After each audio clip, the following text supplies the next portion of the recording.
সারিবদ্ধভাবে দাঁড়িয়ে আছে শত শত সব বিশাল রকেট লঞ্চার।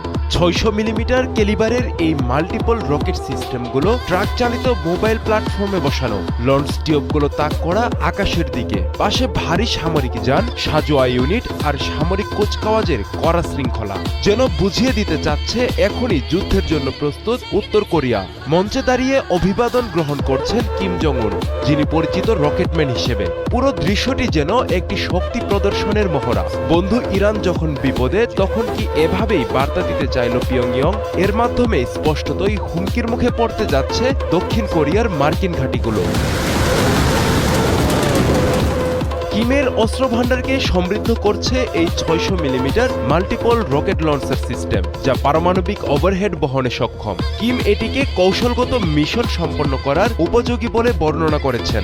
মূলত পারমাণবিক সক্ষমতারই ইঙ্গিত দিয়েছেন তিনি। এই অস্ত্র স্বল্প থেকে মধ্যম পাল্লার নির্ভুল আঘাত হানতে পারে। মোবাইল প্ল্যাটফর্মে স্থাপন হওয়ায় সহজেই স্থান পরিবর্তনযোগ্য। নিক্ষেপ করা যায় একযোগে বহু রকেট।